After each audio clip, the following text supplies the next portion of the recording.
tem muita liberdade, a vigilância tem que ser redobrada pela sociedade, pelos órgãos de controle. Então, eu sempre defendi apoio ao Ministério Público, apoio à Polícia Federal, apoio à Controladoria Geral da União, que eu criei no município, apoio ao Poder Judiciário, independência. Você vê que os ministros que nós nomeamos, tudo com critério de independência. Ninguém nomeou ministro do STJ, ministro do STF, olhando a carteirinha de partido dele. Não, nomeamos pessoas de altíssimo nível, né, respeitabilidade no meio jurídico, para fazer o que tinha que ser feito. Então, tanto na economia, quanto na política, quanto no combate à corrupção, eu digo, houve erros, o balanço dos governos é muito positivo, sobretudo em relação à desigualdade e ao cuidado das pessoas, mas nós temos que também avançar em frentes que nós não avançamos tanto. É evidente que vocês perderam a hegemonia da narrativa, ou seja, o discurso. No discurso, fica claro que nos últimos anos, talvez por conta de 13 anos, desde a Mensalão e depois Petrolão, vocês perderam a dianteira do discurso. E aí eu lhe pergunto uma coisa que, assim, grande parte dos brasileiros não sabe que no chamado mundo civilizado existe regulação econômica capitalista dos meios de comunicação. França, Inglaterra, Estados Unidos, todos têm esses mecanismos. Por que o PT e antes até o PSDB não debateu isso para valer, salvo o Franklin ali no final, na reta final? Quer dizer, quando eu digo não debateu, digamos que não tivesse voto para vencer, mas teria como politizar o debate. Eu concordo com a crítica. Ou foi por medo, ou foi, por alguma razão foi. Eu desconheço porque eu não estava nessa área. Mas eu penso o seguinte, eu às vezes dou sempre o exemplo, Bob, para a pessoa visualizar o problema, porque afastar o fantasma é parte da agenda, afastar o fantasma. Por que a França regulamentou, os Estados Unidos, Inglaterra, Alemanha, Portugal, Espanha, por que regulamentaram? No Brasil, em alguns estados, uma única família detém a TV, a rádio e o jornal de maior circulação. E a internet. Né? Então, num estado, uma família tem o mando sobre o que vai ser pautado no debate público. Ou seja, como o adversário será tratado. Ou como o adversário será tratado, o que é pior nesse caso. Mas só de você já ter o domínio da agenda, você não deixar ser discutido nada que não seja aquilo que é do seu interesse discutir, já é um problema. Como é que o mundo desenvolvido fez? Uma lei simples dizendo, ó, você não pode deter tudo num estado. Se a TV de maior audiência é de um grupo econômico, a rádio tem que ser de outro. E existe também o chamado sistema público. Em todos os países, o cidadão é obrigado a pagar uma cota anual, 140 euros na Inglaterra, 145 na Alemanha, Japão, para manter rádio, televisão e internet públicos, onde todos têm acesso. Em nome de quê? Em nome da liberdade, em nome da pluralidade. Ou seja, o nome de que mais pessoas possam falar. E por que é importante que mais gente fale? Para que você possa formar o seu juízo com total liberdade e bem informado. E que você possa dizer, não, eu nunca distribuí mamadeira gay, como é que é? Kit gay. Não, isso aí é uma avacalhação da democracia, né? O meu adversário está usando o WhatsApp para difamar, injuriar, caluniar. Hoje, o filho dele diz que eu sou a favor do incesto. Você vê o nível de loucura a que as pessoas chegaram. O filho do candidato... Citando, imagina, se eu não me engano... Citando um livro sobre economia. É um livro sobre economia, em que ele mistura estações. Você sabe, eu vou até falar uma particularidade para o telespectador. O meu primeiro livro eu escrevi em 1989. Eu tinha 26 anos. É um livro contra os regimes autoritários de esquerda. O livro chama O Sistema Soviético. Ele pega a capa do livro e diz que eu estou defendendo o stalinismo. E não leu nem a orelha. 120 milhões de usuários de telefone celular. É isso. WhatsApp. Quer dizer, o livro que eu escrevi com 26 anos era contra regimes autoritários de esquerda, porque os de direita não precisava dizer que eu era contra. Mas era um livro contra os de esquerda. Ou seja, a favor da liberdade, a favor da democracia. nós estamos vivendo tempos perigosos. É um universo paralelo, né? Tem um universo paralelo no qual trafegam verdades e E mentiras. sem filtro de controle, né? Não tem fonte, não tem... E o TSE, não está tudo muito lento? É tudo lento, é tudo lento. Às vezes nós já tiramos mais de 30 postagens falsas. Mais de 30. Nada, né? Que é nada, são milhares. E uma delas já tinha 3 milhões de visualizações quando nós tiramos. Ou seja, o mal já estava feito. Então é um negócio muito grave o que está acontecendo. Olha, no outro dia no jantar, você disse que conversou com donos ou dono de grande meio de comunicação e propôs a eles, olha, escolha o modelo que você quer que vigore no mundo civilizado todo de regulação econômica. A palavra controle é ruim porque ela é estigmatizada. Regulação econômica é capitalista. Na verdade, é desconcentração. Desconcentração. É disso que nós estamos falando, né? Você conversou, você pode nominar por que meio você falou, ou pelo menos qual foi a resposta? Eu já imagino, mas... Não, foi na verdade uma surpresa. Ele manifestou surpresa com a minha provocação. Eu falei, olha, escolham o país. Eu dou 5 países para vocês. Vocês escolhem qual é a legislação mais avançada. E vamos tomar por base essa legislação. França, Estados Unidos, Espanha. França, Estados Unidos, Inglaterra, Alemanha, Portugal, Espanha. Qualquer desses países tem uma legislação muito democrática, né, sobre acesso à informação.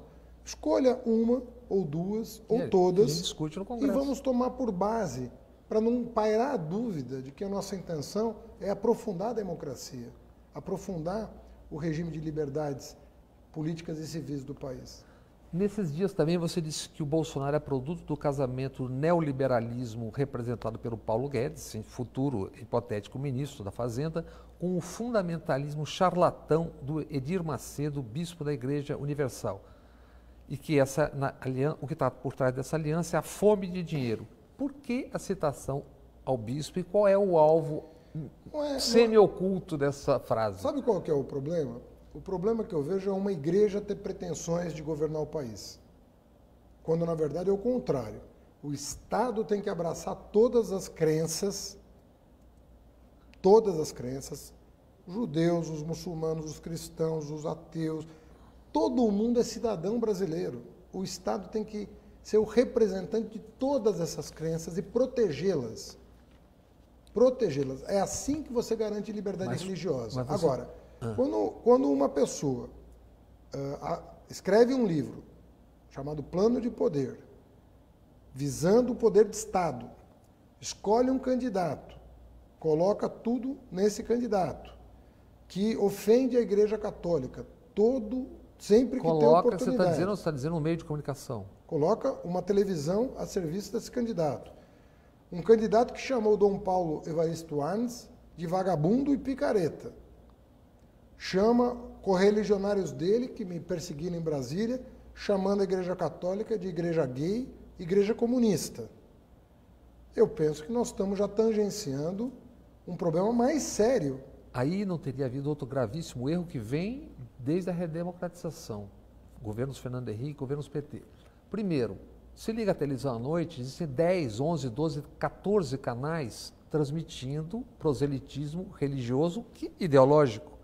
Durante o dia, país afora, na hora do almoço e de noite, isso e a hora do terror, que é a violência. Por que o Estado, que é concedente disso, deixou isso avançar? Bob, Porque ia aumentar as bancadas, porque não queria brigar com a bancada, porque... Pois é, mas deixa eu te falar uma coisa. As pessoas... Eu sou neto de um líder religioso cristão que até hoje é lembrado na sua região. Já morreu há 60 anos. Até hoje você vai na cidade dele, ele é cultuado até hoje, lá no Líbano. Ele está enterrado na Igreja Ortodoxa, na Rua Vergueiro, aqui em São Paulo. É uma pessoa de altíssima respeitabilidade até hoje. Eu fui formado na tradição dele. O meu pai sentava comigo toda noite para falar do meu avô, dos valores do meu avô. Então eu fui educado nessa tradição. Ação privada. Privada. Não o Estado permitindo... É isso, exatamente o que eu estou falando. O Estado tem que garantir as liberdades religiosas de todas as crenças. Nós não podemos tomar partido por uma em detrimento da outra. Então, quando eu vejo um candidato a presidente ofender um dos maiores cardeais que São Paulo já teve, chamando Dom Paulo de picareta e vagabundo, eu começo a me preocupar. Do que nós estamos falando? E aonde chegaremos? É isso. Mudando um pouquinho, o Nordeste foi a região do país em que você teve mais voto. Se eleito, qual é, em resumo, o que você faria para diminuir a desigualdade das regiões? E também, o que você tem a dizer ao centro, sul, sudeste, onde há uma rejeição clara e evidente ao PT e, portanto, à sua candidatura? Olha, eu tenho dito o seguinte, aprendi com meu avô, por intermédio do meu pai... Como era o nome dele? Curi Habib Haddad. O meu pai Calil. Eu aprendi pelo Calil, pelo meu pai, uma coisa que eu acho linda até hoje. Ele dizia para mim, filho, uma pessoa tem que acordar e ter para onde ir. A pior coisa é você acordar e não ter um destino. Pode ser um trabalho, pode ser a faculdade, pode ser a escola, pode ser a creche para deixar o filho. Você tem que ter um destino quando você acorda. Porque é muito angustiante um ser humano não ter um projeto, não poder realizar um projeto. E eu acho que o Estado tem que garantir trabalho e educação para as pessoas. Porque todo o resto, tudo mais, fica facilitado quando você tem trabalho e educação. A saúde fica facilitada, a segurança fica facilitada, tudo mais se resolve. O humor geral. Tudo melhora. Eu vivi um tempo no Brasil, primeira década, que pelo menos de 2003 a 2012, 2013, nós começamos a realizar o nosso sonho de Brasil do futuro no presente. Ou seja, se tornou palpável aquele Brasil do futuro sonhado. Então, meu sonho é resgatar. Óbvio que tem erros para corrigir. Quem não faz também não erra. Fizemos muito, erramos. Mas eu acho que nós temos que resgatar esse projeto generoso, corrigir as falhas, admitir que houve falhas, mas jogar para frente, não jogar para trás. Com 14 milhões de desempregados, de imediato, o que o eventual governo seu faria? Olha, eu estou convencido de que nós precisamos tomar 3 providências imediatas. Primeiro, revogar o teto de investimento. O governo Temer, com apoio até do Bolsonaro, congelou por 20 anos o investimento no país. É isso que às vezes as pessoas não sabem o que é o teto de investimento. Quer dizer. O teto é o seguinte, ele disse, o Temer aprovou, com apoio do partido do Bolsonaro, uma lei dizendo o seguinte, você só pode, o gasto público tem que ficar congelado por 20 anos, independentemente do crescimento econômico. Mesmo que a economia crescer, ele fica congelado 20 anos. Você não vai poder contratar médico, professor, policial, mas você também não vai poder investir. E o problema nosso são 2.800 obras paradas no país. 2.800 obras. Não é... Estou falando de obra transnordestina, estou falando de transposição, estou falando de obras... Que significa emprego. Na veia. Emprego na hora. Porque só você ativou... Tem 40 mil casas do Minha Casa Minha Vida, com mais de 50%... Mas isso não se choca com a capacidade fiscal, monetária do país nessa hora? Sim, mas isso não significa irresponsabilidade fiscal. No governo Lula, nós fizemos o maior superávit fiscal da história e nem por isso tinha teto.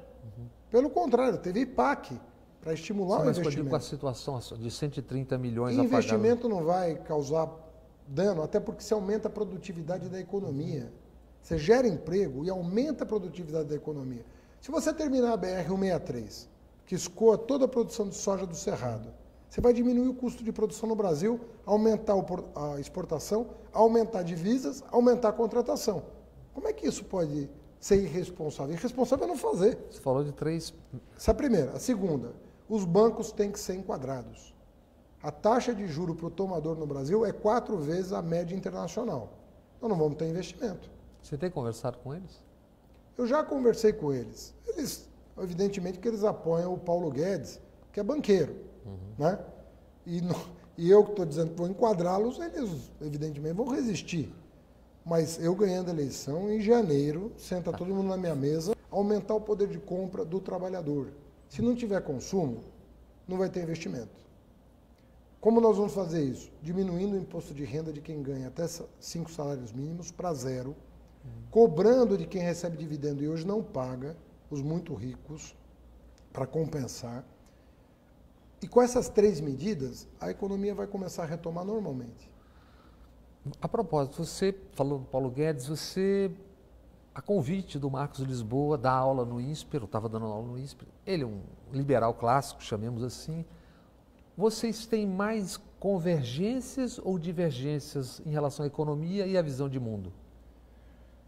Olha, o Marcos Lisboa, especificamente, ele é um liberal avançado, é um liberal progressista. Isso. Ele valoriza muito os programas de combate à desigualdade, o que o torna uma pessoa Ele diferente. trabalhou, inclusive, no primeiro governo Ele do Lula. trabalhou no governo Lula, o que o torna uma pessoa muito diferenciada. Ele sabe o valor do investimento em educação, ele sabe o valor do Bolsa Família para combater a miséria, ele sabe essas coisas. Então, é uma pessoa com quem eu tenho uma interlocução muito franca, não convergimos em tudo, tem coisa que a gente diverge. Aliás, vocês fizeram 2 ou 3 debates Fizemos na debates revista públicos, Piauí e depois no isso. próprio INSPER. Mas olha, tem muita gente boa, lá mesmo no INSPER tem muita gente boa. Zé Heleno Faro é um grande economista, o Tiago Cavalcante, que dá aula em Cambridge, eu tenho conhecido mais recentemente por intermédio de amigos, uma pessoa extraordinária, que tem sensibilidade social. O problema meu não é o economista ser liberal ou não, eu gosto de liberalismo, mas tem que ter uma preocupação social. O Ricardo Paes de Barros, que assessorava a Marina, Que é o criador, meu amigo, que é o unificador de tudo. frequentou o Ministério da Educação durante toda a minha gestão, com grandes ideias, e ele é assessor da Marina, então eu não falo só dos meus, eu falo... Você vai anunciar algum nome de algum ministério antes das poucas Olha, o duas que eu semanas? já estou fazendo é conversando com as pessoas. Outro dia saiu publicado, você conversou com o Joaquim Barbosa? Conversei. Você conversou com o Mário Sérgio Cortella? O Cortella é meu conhecido de muitos anos, acompanhou meu trabalho no MEC. O Joaquim Barbosa é uma pessoa que tem 40 anos de serviço público, como membro do Ministério Público e como ministro do Supremo Tribunal Federal. Vou deixar de ouvir essas pessoas? Jamais. Não é? Nem todos estão disponíveis para assumir funções de Estado, já estão com a vida resolvida ou encaminhada em outra direção, mas serão ouvidos pela respeitabilidade. Tá. O chamado, essa divindade onipresente, onisciente, chamada o mercado, diz que prefere o Bolsonaro, que já indicou o Paulo Guedes. Que perfil teria um eventual ministro da Fazenda? Você já pensou sobre isso? Olha, com certeza não seria alguém do perfil do Paulo Guedes. Então, o seu mercado está satisfeito com ele. Por que eu digo isso? Primeiro, porque é um banqueiro que só ganhou na especulação. E segundo, porque é uma pessoa sem nenhuma sensibilidade social, sobretudo para a geração de emprego. O que o mercado, essa entidade abstrata, quer? Quer comprar barato estatal. Ele está comprando. É só isso que o mercado quer. Quer comprar na Bacia das Almas o patrimônio dos brasileiros. Ou alguém acha que existe um mercado do bem, né, no sentido que a gente... Sabe, na verdade, o que eu quero é um economista que pense a geração de emprego, que pense em reduzir os juros para o tomador, que pense numa reforma tributária que faça sentido, seja progressiva, no sentido de cobrar mais de quem ganha mais, e não como é no Brasil, que você sufoca o pobre de imposto e libera o rico para não pagar. Eu quero esse economista, né? Ou o empresário, não importa qual a função da pessoa. É uma pessoa que entenda os problemas do Brasil e do povo. O povo não pode continuar sofrendo o que está sofrendo. Você fala em enfrentar o monopólio dos bancos. De que maneira? Qual é a fórmula que você vê? Como é que se dá isso? São várias frentes de trabalho. Você não tem uma bala de prata. Mas, em primeiro lugar, penalizando para quem cobra juros extorsivos, cobrando mais imposto. Dos bancos que cobram juros, chega a 300% ao ano no cartão de crédito, para uma inflação de 4%. 120% no cheque especial. Isso é o quê? Por O uma monopólio, inflação de essa concentração. Bom. Falta concentração. Então, penalizando. Segundo lugar, abrindo o mercado para novos bancos. Terceiro, estimulando cooperativas de crédito e fintechs, que estão indo muito bem, mas o Banco Central ainda segura demais. Então, é uma frente de trabalho. Mas eu te garanto que em menos de um ano, essa situação vai mudar. E vai mudar muito. Não é na margem, não. Vai mudar bastante. E o que eles dizem quando você conversa? E você coloca com clareza qual é a situação? Eles nem podem recusar uma agenda dessa porque é uma agenda liberal. Não é uma agenda... É uma agenda liberal. Mas de novo, nós estamos falando... É o liberalismo à brasileira, né? O liberalismo brasileiro é a favor de oligopólio. É isso. É isso, essa que é a verdade. Você tem citado também a necessidade de uma reforma fiscal. Que tipo de modelo de cobrança de impostos você pretende implantar e quem vai ser tocado? Então, primeiro, simplificação tributária. Não dá para você ter tanto imposto. Tem que ter o chamado imposto de valor agregado e nós descobrimos um jeito de fazer que vai dar certo, que é garantindo que os estados e municípios não percam receita em termos reais, botando na lei isso. Então você vai dar segurança para os governadores e prefeitos de que vai ser possível transitar de um modelo ruim para um modelo bom sem perdas. Tá? Segundo ponto, tem que ser progressivo. O pobre tem que pagar menos relativamente, o rico tem que pagar mais relativamente. Explica um pouco, porque essas vezes o que é o progressivo para uma pessoa aqui, por exemplo, na lata de Coca-Cola que você vai comprar, o que é o imposto progressivo? Não é no consumo que você tem progressividade. É na renda e no patrimônio. Aí é que você põe a progressividade. Hoje, por exemplo, se eu sou acionista de um banco, recebo dividendos, não pago imposto nem jurídico. Nem... E você que é trabalhador tem um contra-cheque na fonte. Não é justo. Não é justo. Então, nós temos que equilibrar o sistema tributário. Né? Tem um exemplo clássico do IPVA. Você tem uma romizeta brincando, né? Você paga 4% de IPVA em São Paulo. Você tem um helicóptero, você não paga IPVA. Você tem um jato particular, você não paga IPVA. E sobre consumo, a progressividade que as pessoas às vezes não entendem. Não, sobre consumo é simplificação e diminuição de alíquotas, compensada com o aumento de quem não paga hoje, os muito ricos. Seja qual for o vencedor, vai ter a metade do país, ou mais ou menos isso, contra, insatisfeito, se não for algo mais até acirrado. Como você pretende lidar com isso e como é que você imagina o seu adversário tendo que lidar com isso? Bom, a julgar pelas declarações dele, vai lidar muito mal com contrariedade, né? Tudo que contraria ele é na base da violência. Eu, felizmente, tenho uma experiência com parlamentos, tanto no plano federal quanto municipal, muito boa. Você sabe que eu nunca perdi uma votação no Congresso. Eu aprovei 2 emendas constitucionais como ministro e mais de 50 projetos de lei como ministro, sem voto de liderança contrária. Tinha uns pingadinhos, mas liderança nenhuma votava contra. Articulando. E na Prefeitura de São Paulo, eu com 11 vereadores de 55, ou seja, 20% dos votos, eu consegui aprovar até o plano diretor da cidade, que foi premiado pela ONU. Então, eu nunca tive dificuldade. Professor lida bem com democracia. Se tem um democrata, se tem uma profissão que é essencialmente democrática, é o professor. Porque convive com... Porque é obrigado a ter 2 características: humildade para aprender e generosidade para ensinar. Se um professor não tiver humildade para aprender, generosidade para ensinar, ele não vai ser professor nunca. Então, está na essência da minha profissão o diálogo.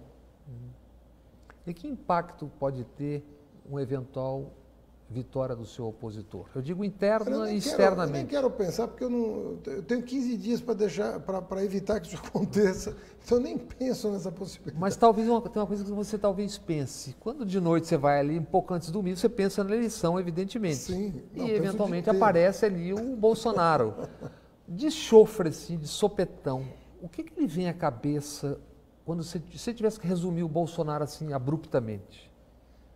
Olha, ele é um dos piores parlamentares que eu conheci. Tem 513 deputados. Ele é top 10 dos piores. Não tenho dúvida disso. Todas as votações... Primeiro que ele não aprovou nada.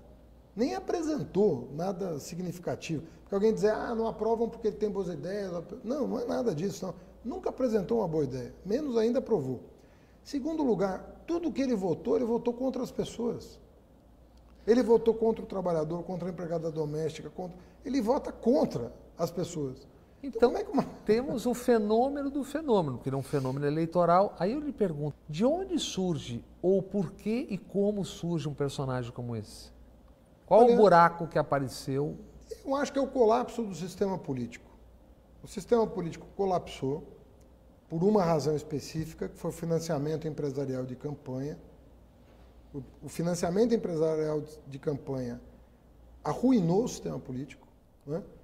E aí as pessoas querem procurar alguém que pareça estar fora desse sistema, sendo que ele é 28 anos deputado. Você concorda com a tese de que o início da Lava Jato, demonizando e estigmatizando apenas um lado, quando era evidente que a abertura daquela caixa de Pandora chegaria ao outro lado também? Chegaria a todos. Chegaria a todos os lados e provocaria, como provocou, desencanto, desesperança e a busca pelo Salvador, que é o que parece que está acontecendo. Não, me parece que assim, a Lava Jato é muito importante para o Brasil.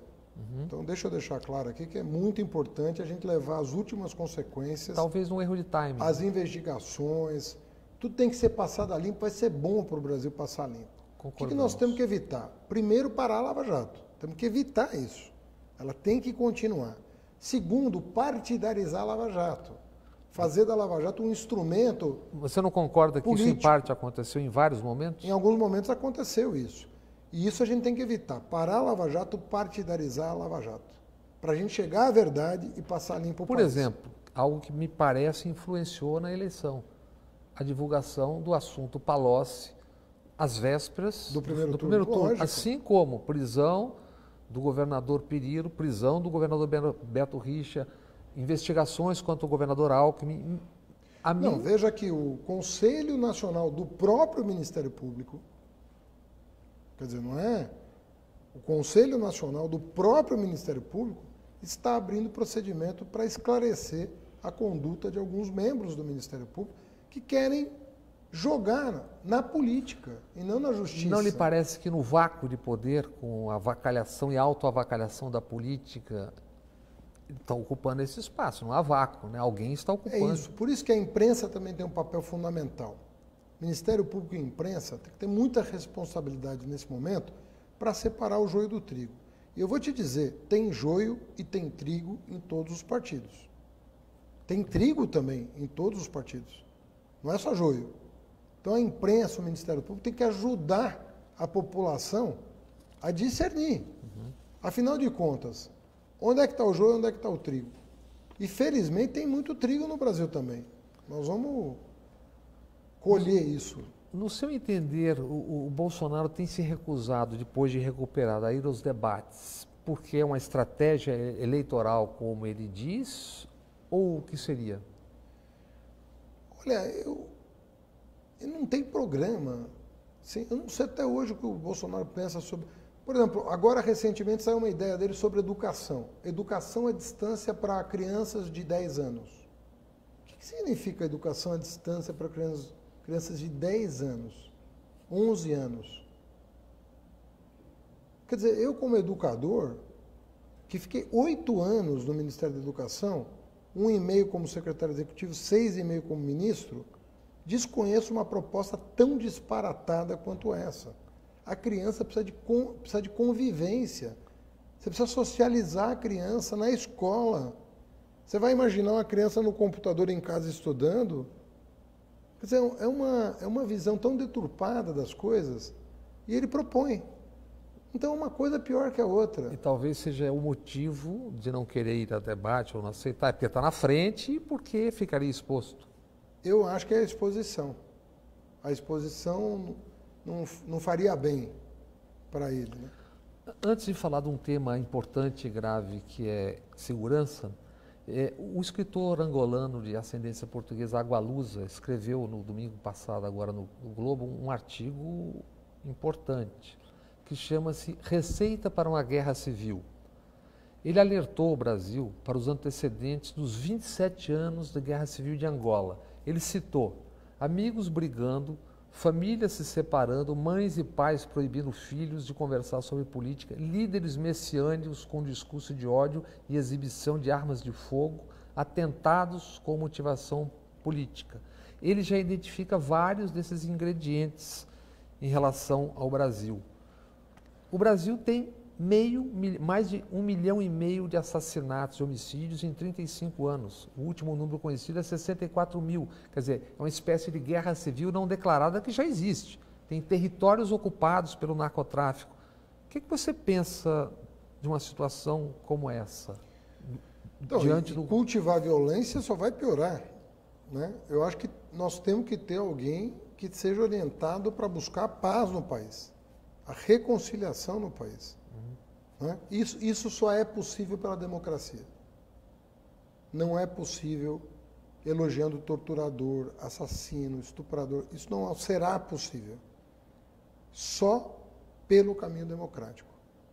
E, de novo, eu acho que o Brasil precisa de alguém com as características de um professor. Professor.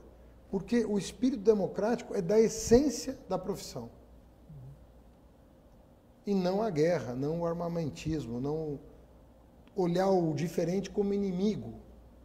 O professor olha o diferente como uma oportunidade de aprender. Né? O Bolsonaro olha o diferente como inimigo.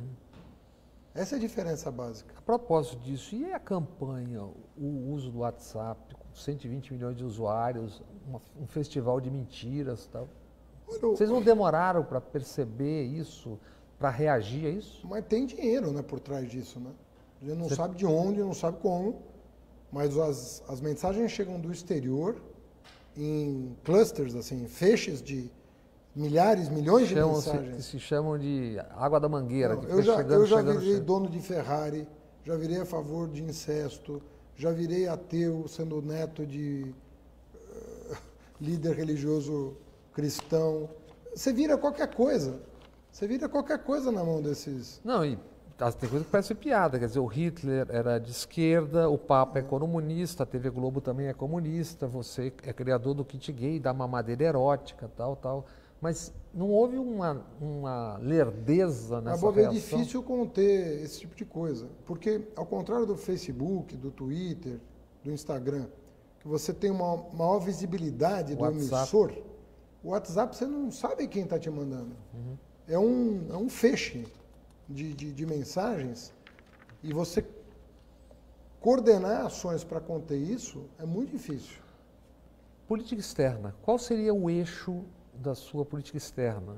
Você tem um problema episódico, mas que é o transbordar da crise venezuelana até nas fronteiras, e tem um mundo que você tem a China como um futuro grande país, talvez o líder, investindo já $500 bilhão na América Latina, com necessidade de uma espécie de uma diáspora chinesa, porque tem 67% das terras não agricultáveis e 1,4 bilhão de pessoas para alimentar. Qual é o eixo da sua política externa? Olha, eu gosto muito da tradição do nosso Itamaraty. Né? É uma tradição muito respeitável. O Brasil não tem guerra há 140 anos e nós temos que tomar cuidado. E eu explico por quê. A nossa região se tornou muito rica em petróleo. Portanto, visada. A Venezuela já era uma das maiores reservas do mundo, o Brasil passou a ser. Então, os olhos se voltam para cá com a pior cobiça.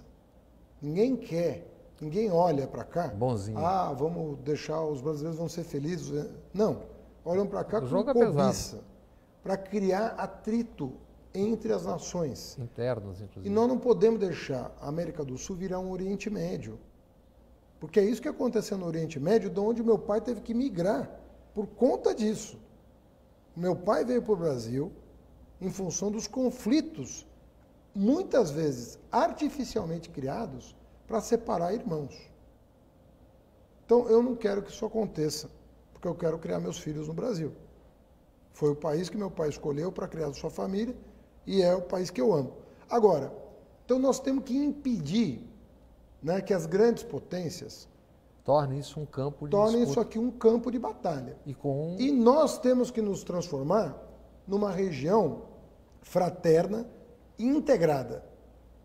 O Brasil tem que aprofundar a integração com a Argentina, com o Uruguai, com o Paraguai, com o Chile. Tem que integrar mais.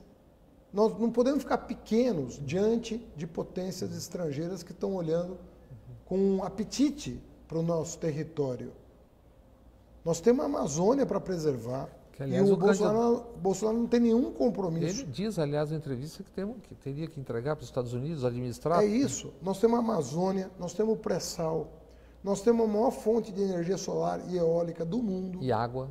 Nós temos água doce abundante. Ou seja, se a gente não cuidar, isso aqui vira um campo de batalha. Tá. Falando em campo de batalha, segurança. Qual é a sua fórmula para enfrentar um problema gravíssimo? Que é um país que, na verdade, não percebe, mas tem um toque de recolher que escureceu, todo mundo se esconde. É verdade. Tem um custo, Olha, inclusive, econômico, não só em vidas. Não, é verdade. Não. Brutal, né? Uma vida já é significativa, mas o estrago econômico que isso causa é para todo mundo, não é só para a vítima. A Polícia Federal vai entrar no debate sobre segurança no meu governo. A União vai assumir uma cota de responsabilidade importante que hoje ela não tem e terá, porque o crime organizado se nacionalizou e nós precisamos de uma polícia nacional para enfrentar esse tipo de coisa, inclusive para permitir às polícias locais operarem contra homicídio, feminicídio, estupro, roubo, e hoje elas estão focadas numa coisa contra a qual elas não têm equipamento, inteligência, formação para enfrentar. Então a Polícia Federal vai entrar no debate sobre segurança. Uma outra coisa importante, envolver mais os prefeitos.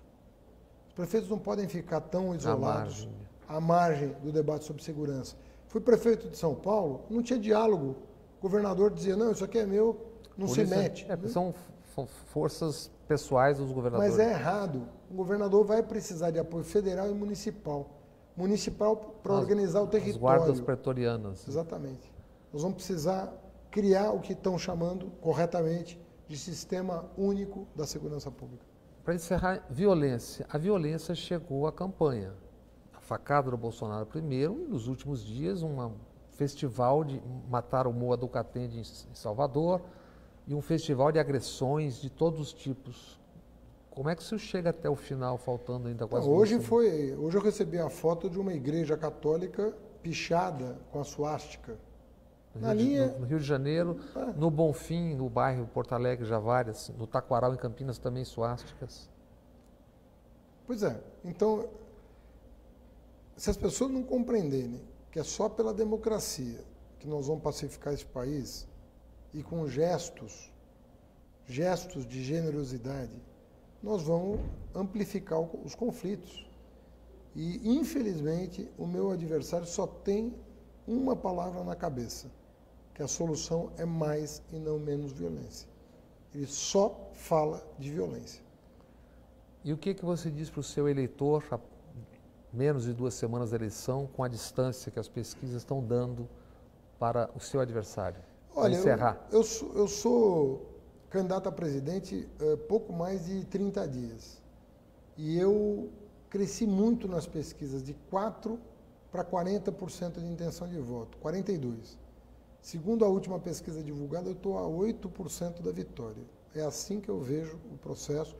E nós estamos ampliando o debate com as forças democráticas para evitar o pior. 8% você diz que mudar de lado. É isso mesmo. É assim que eu vejo, com otimismo, com muita disposição para lutar por um país democrático. Eu comecei minha vida pública no movimento estudantil, lutando por direta já, Assembleia Nacional Constituinte, conquistamos a Constituição de 88, eu juro defendê-la, eu tenho certeza que você vai se sensibilizar para essas conquistas e não deixar o país tomar o atalho do arbítrio e do totalitarismo. Muito obrigado, Haddad. Boa sorte na caminhada. Valeu.